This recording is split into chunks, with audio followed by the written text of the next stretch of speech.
प्रभु यीशु मसीह के नाम में आप सबको मेरा सलाम प्रियो। आज पेंटेकोस्ट के बाद का चौथा रविवार है और आज का विषय है the source of truth and purity is in the heart. हमारे हृदय में ही सच्चाई और शुद्धता का स्रोत है। प्रियो, आज हमने 3 शास्त्र पाठों को सुना है। उत्पत्ति उसका 6वां अध्याय 5 से 8 वचन में यदि हम देखते हैं तो वहां पर परमेश्वर ने जब मनुष्य को बनाया तो वो खेदित हुआ, क्योंकि जो सारे विचार मनुष्य के मन में उत्पन्न होते थे वो बुरे ही है। दूसरा शास्त्र पाठ हम लोग देखते हैं इफिसियों उसका 4वां अध्याय 17 वचन से 25 वचन में। वहां पर हम देखते हैं कि मनुष्य अपने मन की अनर्थ रीति के अनुसार वो चलने लगा। उसके बाद में मत्ती उसका 5वां अध्याय 27 से 37 वचन में हम देखते हैं कि यीशु मसीह यहां पर कहते हैं कि यदि हम किसी व्यक्ति के प्रति बुरा सोच रखते हैं तो वो पाप हमने उसके प्रति कर दिया है। प्रिय, यदि इन तीनों बातों को अगर हम लोग ध्यान करते हैं तो तीनों वचनों में हम लोग देखते हैं कि यहां पर जो उद्देश्य है कहने का कि मनुष्य का मन बुराई की जड़ है, और ये मनुष्य का जो मन है उसी में हम लोग देखते हैं कि शुद्धता और अशुद्धता या सच्चाई और झूठ ये उत्पन्न जो है मनुष्य के इसी मन में होती है। प्रिय, आज का जो शास्त्र पाठ हमने लिया उसमें हम ध्यान करते हैं और मैं आज के वचन को 3 भागों में मैं बांटना चाहूंगा। पहला जो भाग है the forbidden desire, the forbidden desire कि वर्जित अभिलाषाएं या प्रतिबंधित अभिलाषाएं या प्रतिबंधित सोच जिसके ऊपर में हमको काबू करना बेहद जरूरी है। यहां पर यीशु मसीह जब वो इस पाप की बात करते हैं या व्यभिचार की बात करते हैं 27 और 28 में वो कहते हैं जो कोई किसी स्त्री पर कुदृष्टि डाले वह अपने मन में उससे व्यभिचार कर चुका। प्रिय, यहां पर यीशु मसीह 2 कदम आगे जाकर वो कहते हैं, क्योंकि पुराने नियम के अनुसार यदि कोई व्यक्ति व्यभिचार करता है, निर्गमन उसका 20वां अध्याय 14 वचन में लिखा है कि you shall not commit adultery, तुम व्यभिचार मत करना करके वहां पर लिखा है। और जो व्यक्ति व्यभिचार करता था उस व्यक्ति को सबसे कठिन सजा अगर कोई दी जाती थी तो वो थी मृत्युदंड। मृत्युदंड से कम की सजा किसी व्यक्ति को नहीं दी जाती थी। और यीशु मसीह यहां पर जो है केवल क्रियाओं के लिए नहीं, परंतु यीशु मसीह कहते हैं कि अगर किसी व्यक्ति ने किसी स्त्री के बारे में या किसी स्त्री ने किसी पुरुष के बारे में व्यभिचारिक रीति से अपने मन में सोचा भी तो वो पाप उसने कर दिया है। हमारी सोच के द्वारा ही हम लोग दोषी ठहराए जाते हैं। प्रिय, ये जानना बेहद जरूरी है कि यहां पर यीशु मसीह दरअसल कहना क्या चाहते हैं। यहां पर जो मूल अर्थ है यीशु मसीह का, जो ग्रीक भाषा में जो शब्द जो गिल्टी के लिए इस्तेमाल किया गया है, उसका मतलब यह है कि जो व्यक्ति जानबूझकर लालसा भरे इरादे से किसी को देखता है वो दोषी है। जो व्यक्ति जानबूझकर आंखों को वासना के लिए जगाता है वो व्यक्ति दोषी है। जो तीव्रता भरी काम वासना भरी नजरों से देखता है वो व्यक्ति दोषी है। और प्रियो, यहूदी जो रब्बीज होते थे उनके बीच में एक प्रचलन था, एक कहावत इस प्रकार से थी कि the eyes and the hands are the 2 brokers of sin. जो हमारे आंखें हैं और जो हमारे दोनों हाथ हैं वो पाप के दलाल हैं, क्योंकि हम हमारी आंखों के द्वारा, हमारे हाथों के द्वारा ही हम पाप को क्रियाओं में हम डालते हैं। प्रियो, आज के इस संसार में जहां पर बहुत सारी अभिलाषाएं, बहुत सारे प्रलोभन हमको पापों के प्रति उकसाती है, पापों के प्रति जानबूझकर हमको बहका सकती है। कौन कौन सी ऐसी चीजें हैं मेरे प्रियो? आज के समय में यदि हम लोग देखते हैं, किताबें हम लोग पढ़ते हैं जो हमारी वासनाओं को जगा सकती हैं। पिक्चर्स या प्लेज या फिर जो एडवर्टीजमेंट हमको टेलीविजन पे दिखाई देता है या मोबाइल फोन या इंटरनेट या वेब सीरीज, ऐसे बहुत से रास्ते हैं जो हमको बहकाते हैं अभिलाषा के प्रति, जो हमको पाप के प्रति बहकाते हैं। प्रियो, यहां पर यीशु मसीह का कहना यह है कि जो व्यक्ति जानबूझकर अपनी आंखों का इस्तेमाल पाप के लिए करता है या अपने हाथों का इस्तेमाल पाप के लिए करता है वो व्यक्ति दोषी है करके यीशु मसीह यहां पर कहते हैं। प्रियो, जिसका मन शुद्ध है वो सब अच्छी बातों को देखते हैं, लेकिन जिसका मन ही अशुद्ध है वो हर बात में अशुद्धता और गंदगी को देखता है, वो हर बात में गंदगी को तलाशता है। प्रियो, उत्पत्ति उसका 6वां अध्याय 5 से 8 वचन जो हमारा आज का पहला शास्त्र पाठ है उसमें हम लोग देखते हैं कि परमेश्वर का वचन कहता है उनके मन के विचारों में जो कुछ उत्पन्न होता है, मनुष्यों के मन के विचारों में जो कुछ उत्पन्न होता है वो निरंतर बुरा ही होता है। और परमेश्वर से देखकर पछताया और खेदित हुआ और कहा, इनको मैं पृथ्वी पर से मिटा दूंगा। और उसके बाद में हम देखते हैं प्रियो कि बड़ा जल प्रलय वहां पर आया। कई बार हम मसीह बनकर केवल भेष तो बदल दिया है प्रियो। एक पुरानी कहावत कहती है, भेष बदला तो क्या हुआ, दिल का बदलना जरूरी है। भेष बदला तो क्या हुआ, दिल का बदलना जरूरी है। प्रियो, कई बार हम भेष को बदलते हैं। एक बार एक सुवार्तिक ने, एक इवेंजलिस्ट ने सुसमाचार प्रचार किया दही वाले व्यक्ति को, और उसने एक गीत के द्वारा उससे सुसमाचार उसको जो है उसने शेयर किया। और वो गीत इस प्रकार से उसने गाया, दही वाले तू भी तो ईसाई हो जा, दही वाले तू भी तो ईसाई हो जा, क्रिश्चियन के खाने में कितना मजा है, क्रिश्चियन के खाने में कितना मजा है, गेहूं के रोटी पे मुर्गी की टांग है, गेहूं के रोटी पे मुर्गी की टांग है, दही वाले तू भी तो ईसाई हो जा। उसने आगे कहा, क्रिश्चियन के बर्थडे में कितना मजा है, क्रिश्चियन के बर्थडे में कितना मजा है, केक के ऊपर में कैंडल सजा है, केक के ऊपर में कैंडल सजा है, दही वाले तू भी तो ईसाई हो जा, दही वाले तू भी तो ईसाई हो जा। उसने फिर आगे कहा कि क्रिश्चियन के शादी में कितना मजा है, सूट के ऊपर में टाई लगा है। और यहां तक कि उसने ये कहा कि क्रिश्चियन के मरने में कितना मजा है, लकड़ी के पेटी पे फूलों का हार है, दही वाले तू भी तो ईसाई हो जा। प्रियो, कई बार हम ईसाई इसलिए बन गए हैं क्योंकि हमको ईसाइयों का रहन सहन, ईसाइयों का रहन सहन हमको बहुत पसंद आया है, या फिर उसके प्रति हम आकर्षित हुए हैं। हम केवल भेष हमने बदला है, ईसाई या मसीह हम लोग बन गए, लेकिन मसीहियत कई बार हमारे जीवनों में नहीं है। सिर्फ भेष बदला तो क्या हुआ प्रियो, या फिर नाम बदला है तो क्या हुआ। कई बार अच्छे अच्छे नाम हम लोग रखते हैं, माइकल, टोनी, पीटर, ये सब नाम हम लोग रखते हैं प्रियो। आज भी फिल्मों में जब हम माइकल के बारे में देखते हैं तो माइकल कहता है कि दारू पी के वो दंगा करता है, माइकल दारू पी के दंगा करता है। और पीटर के बारे में अगर हम कहते हैं तो पीटर रात को 8 बजे के बाद में पी के टर रहता है। क्या फायदा प्रियो।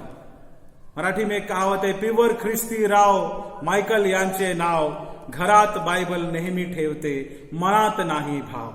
अगर हमारे मन में ही यदि शुद्धता नहीं है, अगर हम हमारे मन की अभिलाषाओं को, हमारे जीवन में वो बुरी सोच को यदि हम प्रतिबंधित नहीं कर पाते, उसके ऊपर काबू नहीं रखते, तो कोई फायदा नहीं है।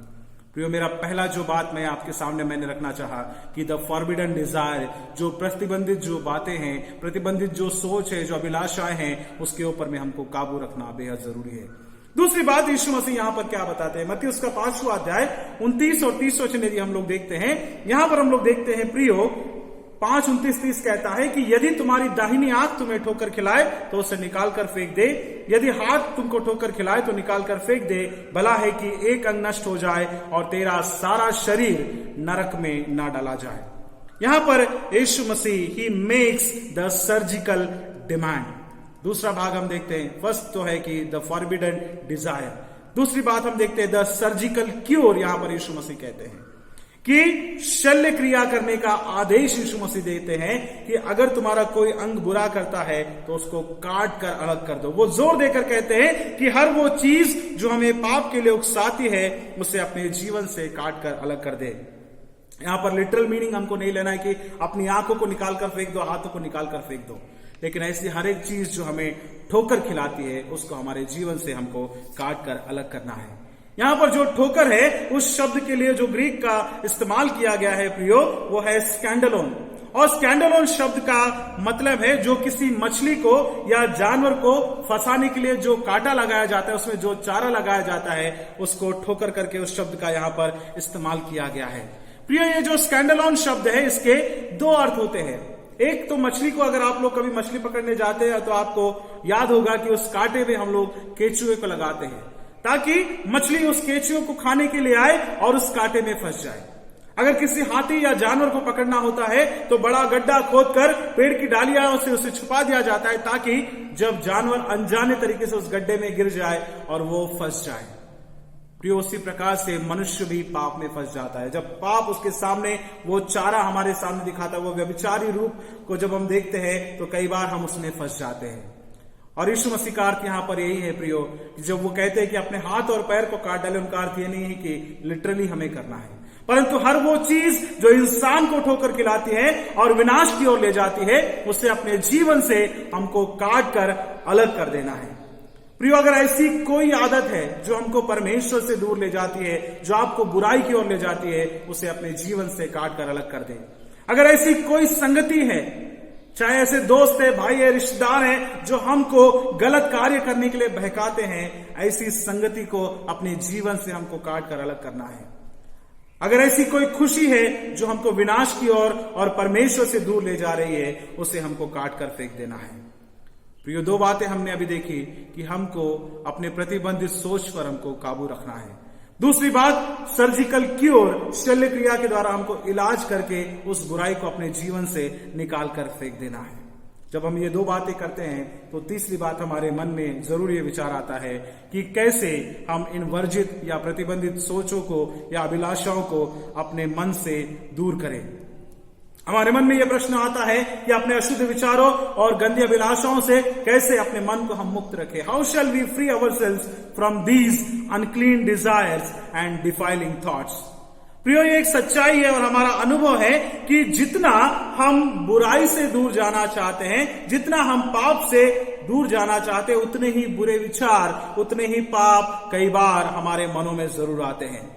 हमारे मन में, हमारे मन के दरवाजे को या हमारे दिमाग के दरवाजे को पापों के लिए बंद रखना बड़ा मुश्किल काम है प्रियो, क्योंकि इंग्लिश में कहावत कहती है, the empty mind is devils workshop. खाली दिमाग ये शैतान का घर है प्रियो। कई बार ये खाली दिमाग में ऐसे बुरी बुरी विचार आते हैं। कैसे हम इनसे भाग सकते हैं, कैसे हम इनसे बच सकते हैं? एक रास्ता है कि हम बैठकर अपने आप से कहें कि आज से मैं बुरे विचार नहीं करूंगा, आज से मैं बुरी बातें नहीं सोचूंगा। लेकिन जितनी बार हम ऐसा कहते हैं, उतने ही ज्यादा बुरे विचार हमारे अंदर में आते हैं। फिर ऐसे समय में हम क्या करें? एक उदाहरण मैं आपके सामने रखना चाहूंगा। पुराने समय में या फिर जब अर्ली चर्च, जब शुरुआत की कलीसिया में बहुत सारे साधु संत हुआ करते थे, सेंट हुआ करते थे, और ऐसे बुरे विचार और अभिलाषाओं से बचने के लिए जो मसीही, जो साधु संत है, वो जंगल के एकांतवास में चले जाते थे, ताकि उनका ध्यान केवल परमेश्वर पर रहे और जो है उनका मन परमेश्वर की बातों पर लगा रहे। और ऐसे ही समय में एक संत थे और उनका नाम था सेंट एंथोनी। संत एंथोनी, उन्होंने साधु का जीवन जिया, उन्होंने उपवास किया, अपने शरीर को प्रताड़ित किया। करीबन 45 साल तक वो जंगल में वीराने में रहे। 35 साल तक वो उन बुरी अभिलाषाओं और विचारों से लड़ते रहे। उनकी आत्मकथा में लिखा है प्रियो कि पहले शैतान ने उन्हें दैनिक अनुशासन से भटकाने की कोशिश की, जो डेली डिसिप्लिन है उससे भटकाने की कोशिश की। फिर उनके कानों में आकर उसने धन का लालच किया, उनको बताया कि उनकी बहन तकलीफ में है, उनकी चिंता के प्रति बहकाने की कोशिश की। बच्चों की याद दिलाई, पद, पैसा, प्रतिष्ठा, अच्छा भोजन, ऐशो आराम और इन सारी बातों का लालच दिया। परमेश्वर के राह में चलने से क्या क्या नुकसान होते हैं वो दिखाने की कोशिश की। हर तरीके से उन्होंने उसे बहकाने की कोशिश की। कभी लालच देता तो कभी प्रार्थनाओं में रुकावट पैदा करता। अंत में शैतान एक सुंदर स्त्री बनकर उनके पास में आया ताकि संत एंथोनी को पापों में बहकाए। और ये संघर्ष मेरे प्रियो करीबन 35 वर्ष तक उनके जीवन में चलता रहा। प्रियो, सच्चाई यह है कि जितना हम पाप से बचना चाहते हैं या कोशिश करते हैं, उतना ही ज्यादा शैतान हमारे पीछे पड़ता है। उत्पत्ति उसका 4 अध्याय 7 वचन यदि आप पढ़ते हैं तो वहां पर लिखा है कि पाप द्वार पर छिपा रहता है कि कब किस व्यक्ति के ऊपर में प्रभुता करें। प्रियो, पहला पत्र उसका 5 अध्याय 8 वचन में लिखा है कि शैतान गरजने वाले सिंह की तरह वो देखता रहता है कि किसको दबोच ले, किसको पकड़कर, किसको फाड़ कर खा जाए। मेरे दोस्तों, ये इंसानी स्वभाव है कि जितना हम पाप से भागना चाहे उतना ही हम इसमें फंसते जाते हैं, उतने ही हम इसमें फंसते जाते हैं। फिर हमने क्या करना चाहिए? केवल 2 रास्ते हैं। यीशु मसीह ने यहां पर जो बताया, केवल 2 रास्ते हैं, और वो ये है कि हमको निषिद्ध और बुरे विचारों से बचने के लिए, अभिलाषाओं से बचने के लिए हमको क्या करना है। पहला रास्ता मसीही रास्ता है। The first way is the Christian way and that is by Christian action. मसीही कार्य करने के द्वारा हम ऐसे विचारों से बचते हैं। The best way to defeat such thoughts is to do something to fill our life so full with Christian labour and Christian service.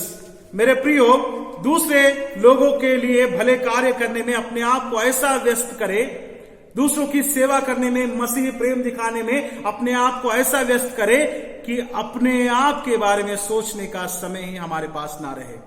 और जब अपने आप के बारे में सोचने का समय नहीं रहेगा तो बुरे विचार भी हमारे अंदर नहीं आएंगे। हम अपने जीवन को दूसरों की, जरूरतमंदों की, गरीबों की, दुखियों की, इस समय कोरोना के समय बहुत से लोग ऐसे समस्याओं से गुजर रहे हैं, अगर हम अपने मनों को उनके प्रति सहायता के लिए लगाते हैं प्रियो, तो ये सबसे बड़ा काम हम कर सकते हैं। अपने मनों को बुरे विचारों से हम बचा सकते हैं। इस कोरोना काल में कई जरूरतमंद है, उनकी जरूरतों को हम पूरा कर सकते हैं। कई लोग घर में खाली बैठे हैं लॉकडाउन के कारण और अपना समय पापों में हम लोग बिता रहे हैं, कई बार मोबाइल में और अपने पर्सनल चीजों में हम लोग लगे हैं। लेकिन हमारे मन को उन विचारों से भरिए कि हम दूसरों की सहायता करें, दूसरों के प्रति हम प्रेम को दिखाएं। दूसरा रास्ता क्या है मेरे प्रियो? दूसरा रास्ता यह है कि अपने मन को अच्छे विचारों से भर दे। पहला रास्ता है कि मसीही सेवा करें और मसीही जो है लेबर के द्वारा, श्रम के द्वारा हम दूसरों की सहायता करें, ताकि हमारे पास इतना समय ना रहे कि हम अपने बारे में सोचे, हमारे मन में कोई बुरे विचार आए। दूसरा रास्ता यह है कि अपने मन को हम भले विचारों को द्वारा जो है हम उसको अपने मन को भर के रखें। The second way is to fill the mind with good thoughts. भले विचारों को हृदय में हम भरे और अपने मन में भरे। बुरे विचारों से अगर हमको बचना है तो भली बातें सोचे मेरे प्रियो। The only way to defeat evil thoughts is to begin to think of something else. Something else means good thoughts. अच्छी बातों को हमको सोचना है प्रियो। 3 बातें मैंने रखी कि प्रतिबंधित विचारों को हमको काबू में रखना है, और शल्य क्रिया करके बुरी बातों को अपने जीवन से काट कर अलग करना है, और अपने मनों में हमको मसीही सेवा के लिए अपने जीवन को जोड़ना है, मसीह प्रेम को दिखाना है और अच्छे विचारों को रखना है। तभी हम हमारे मन में सच्चाई और शुद्धता को हम ला सकते हैं। प्रिय, आज का विषय हमसे कहता है कि हमारे हृदय में सच्चाई और शुद्धता का स्रोत है। हमारे हृदय को अगर अच्छे विचारों से हमको भरना है, अगर मसीह प्रेम से हमको भरना है, तो ये कैसे संभव है? ये दोनों बातें केवल यीशु मसीह के द्वारा हो सकती है। उसके प्रेम को अपने हृदय के अंदर भरने के द्वारा ही संभव हो सकती है। जब हम यीशु मसीह के पद चिन्हों पर चलते हैं तब हम ये कर सकते हैं। इब्रानियों का 12 अध्याय 2 वचन कहता है कि मसीह की ओर देखकर हमको चलना है जो हमारे विश्वास का करता है। प्रिय, आज का तीसरा शास्त्र पाठ इफिसियों का 4 अध्याय 22 से 24 वचन में भी हम देखते हैं कि पुराने मनुष्यत्व को जो हमें भरमाता है उसको उतारना है, उसकी अभिलाषाओं को उतार डालना है और नए मनुष्यत्व को पहनना है जो सत्य, धार्मिकता और पवित्रता में सृजा गया है। प्रियो, आज के समय में अगर हम लोग देखते हैं तो अपने मन को नए मनुष्यत्व से हमको भरना है। एक नया इंसान हमको बनना है। केवल बेस नहीं परंतु पूरा जीवन हमारा बदलाव होना बेहद जरूरी है। एक उदाहरण मुझे याद आता है कि किस प्रकार से एक कैटरपिलर से बटरफ्लाई बनने का जो प्रोसेस है, एक गंदी इल्ली से जो रंग बिरंगी तितली बनना है, उसके 4 स्टेजेस होते हैं मेरे प्रियो। पहला जो स्टेज होता है अंडे का, दूसरा होता है लार्वा का, और तीसरा होता है प्यूपा का, और चौथा होता है तितली बनना। प्रियो, जब हम उसको अंडे के रूप में या लार्वा के रूप में हम देखते हैं, कीड़े के रूप में हम देखते हैं, कैटरपिलर के रूप में देखते हैं, हम उसको पसंद नहीं करते, बड़ा गंदा लगता है। लेकिन जब वो रंग बिरंगी तितली बनती है और उड़ने लगती है, हमको उसको देखकर बेहद आनंद होता है। प्रियो, यदि मसीह हमारे अंदर है, मसीह का आत्मा यदि हमारे अंदर है, तो प्रियो हमारे अंदर में भी वो बदलाव होना चाहिए। हम कब तक कीड़े बन के रहेंगे, कब तक कैटरपिलर बन के रहेंगे? हमको तितली बनकर हवा में उड़ना बेहद जरूरी है। मसीह के आने से हमारा जीवन बदलना बेहद जरूरी है। प्रियो, वचन कहता है हमारे हृदय में सच्चाई और शुद्धता का स्रोत है। बाइबल बताती है कि परमेश्वर कहता है कि पवित्र बनो क्योंकि मैं भी पवित्र हूं। पूर्ण रूप से हमको शुद्ध अगर पवित्र बनना है तो प्रियो हमारे हृदय में सच्चाई और शुद्धता होना बेहद जरूरी है। इसलिए द फॉरबिडन डिजायर, प्रतिबंधित बातों को हटा दीजिए। अपने जीवन में सर्जिकल क्यूर आप लेकर आइए। शल्य उपचार के द्वारा बुराइयों को काट कर अलग कीजिए। अच्छी सोच, मसीह प्रेम को, मसीह कार्य में अपने जीवन को लगाइए ताकि बुरे विचार हमारे मन में ना आए। और अपने विचारों को अच्छा रखिए, और वो केवल मसीह के द्वारा संभव है। और जब हम ये सब बातें करते हैं तो प्रियो, आज का विषय जो हमसे कहता है कि हमारा हृदय सच्चाई और शुद्धता का स्रोत बन जाता है। हमारा हृदय सच्चाई और शुद्धता का स्रोत बन जाता है। प्रभु करे ये वचन हमारे लिए आशीष का कारण बने। आमीन।